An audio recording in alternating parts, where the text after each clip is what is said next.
Hello, welcome back. Clouseau, Britain's Hidden History, me, Ross.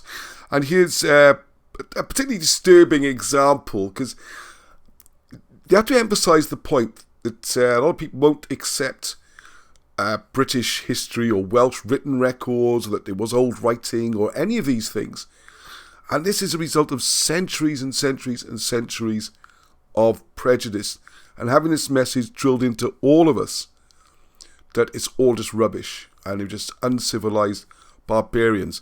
Now, if you want to see a really brutal example of this, we're going to go back to the 12th century and Gerald of Windsor. I'm taking an extract now from King Arthur Conspiracies, to their reissued book by Wilson and Blackett. It's coming out, it's available for pre-order. Let's give you an idea. Right, so British culture, heritage, and most of all the history met with exactly the same fate as the cultural heritage of the Aztecs, the Incas, and the other high civilizations of America. Anything that stands in the way of the religion of Rome is attacked and savagely destroyed with ruthless barbarity. This is why there are barely concealed messages scattered through ancient Cymric manuscripts. There's secret messages you had to, by pain of death, make these things secret. So here's the truth of the huge Dark Age antagonisms and hostilities between Britain and Rome. It was a religious clash as much as anything.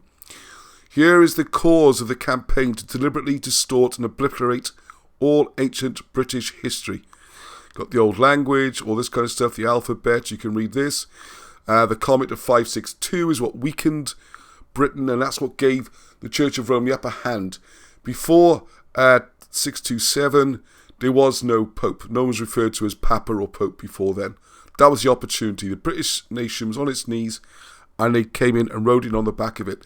What I'm going to read here is, as to Wales, the Church of Rome rode in on the coattails of the Normans in incessant warfare. Yeah, the longest running war in the world. How many people know that? It's over 300 years. It's the longest continuous warfare.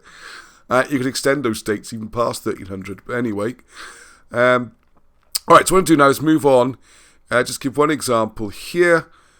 Perhaps one example, one illustration is justified. When the overzealous cleric, Gerald de Windsor, a 3/4 Norman, 1/4 Welsh person, was sent into Wales in his famous spying mission for Henry II, accompanying the Norman Archbishop of Canterbury, the intent was to spy out the geography, to evaluate the strengths and weaknesses of the people, and to estimate how a conquest might be attempted. This is where we come up against the prejudice with all of research into British history. The major problem facing the researchers was the widespread prejudices against all ancient British history, which are a direct result of centuries-long propaganda campaign against our British heritage. In his reports to Henry II, Gerald de Windsor actually advocated the total extermination of the entire Welsh nation, and recommended the whole country should become one vast hunting and game reserve. That's the quote you see on the caption. This is the quote. Indeed, it may well be thought preferable to eject the entire population which lives there now, so that Wales can be colonised anew. The present inhabitants are virtually ungovernable, and there are some who think that it would be far safer and more sensible to turn this rough and impenetrable country into an unpopulated forest area and game reserve.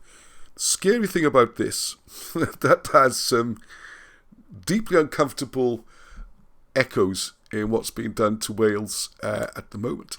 I suggest everyone look at the government website, look at Wales Vision 2040, just Google it, Wales Vision 2040, and you can see what our government has planned. And it's very much turning it into an impenetrable and unpopulated forest area and game reserve, with all the houses squeezed into the vale and stuff. And obviously all the hills going with the wind power stations. Then you can read more about them in the book then. There's hundreds of years then of fighting, continuous attempts to crush the language, the people, the furious attacks that's been made on people doing the history, like Wilson and Blackett, still goes on to this day. And it's just absolutely dreadful, really. And there's one thing I wanted to just finish off this little story. Gerald de Windsor actually gives a graphic description of himself and Baldwin, so the difference between the churches. They were completely different. They attended a Welsh church. The congregation assembled. The local Welsh nobleman walked in accompanied by his military entourage. The Lord then placed his spear in a corner and proceeded to conduct the service. When it was finished, he picked up his weapons and walked out. It's nothing like the church we have today. The Normans are not aware of the significance of many of these places. So there you go. So the book's in order. This is packed with information.